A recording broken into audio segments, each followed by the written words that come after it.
अस्सलाम वालेकुम। आज की वीडियो का टॉपिक है पायोस्पर्मिया। सबसे पहले पायोस्पर्मिया के मुतालिक जानते हैं। जब मर्द के सीमन में पस सेल आना शुरू हो जाते हैं तो इस हालत को पायोस्पर्मिया कहते हैं। पस सेल्स के लिए सीमन में जो दूसरा लफ्ज इस्तेमाल होता है तो उसको ल्यूकोसाइटोस्पर्मिया भी कहते हैं और इस हालत को ल्यूकोस्पर्मिया भी कहते हैं।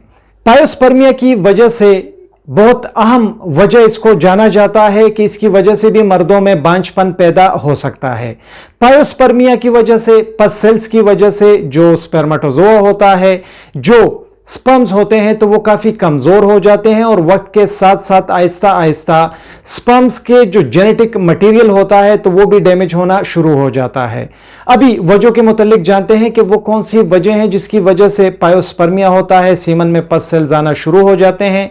तो इन वजहों में गनोरिया इन्फेक्शन शामिल है, ट्राइकोमोनास विजिनेलिस की वजह से इन्फेक्शन शामिल है, क्लेमिडिया का इन्फेक्शन शामिल है, कैंडिडा इन्फेक्शन की वजह से हो सकता है, बाज़ औक़ात वजह इडियोपैथिक होती है, कोई भी वजह का पता नहीं चल रहा होता, प्रोस्टेट में अगर इन्फ्लेमेशन हो या फिर अगर ऑटो इम्यून डिसऑर्डर हो, वेरियोसील की वजह से, या फिर अगर मर्दों के रिप्रोडक्टिव सिस्टम में इन्फ्लेमेशन हो, इकोलाई जिसे एस्केरिशिया कोलाई कहते हैं या माइकोप्लाज्मा का इन्फेक्शन हो, बहुत ज्यादा इस्तेमाल अगर किया जाए अल्कोहल का या फिर तंबाकू का, और हर्पीज इन्फेक्शन, ये वो वजह है जिसकी वजह से जो पायोस्पर्मिया है तो वो हो सकता है।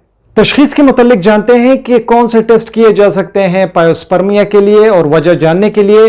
तो यूरिन रूटीन एग्जामिनेशन किया जा सकता है, सीमन रूटीन एग्जामिनेशन किया जा सकता है, सीमन कल्चर किया जा सकता है और इसके अलावा हर्पीज सिंप्लेक्स वायरस के लिए एंटीबॉडीज टेस्ट किया जा सकता है। इलाज के मुतालिक जानते हैं कि इलाज क्या है पायोस्पर्मिया का। तो जब भी कोई ऐसा मरीज हो तो उसे जनरल फिजिशियन या यूरोलॉजिस्ट की तरफ कंसल्ट करने के लिए भेजें।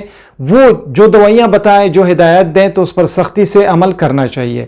ऐसे मरीजों को चाहिए कि अल्कोहल का इस्तेमाल तर्क कर दें और तंबाकू नोशी भी छोड़ दें।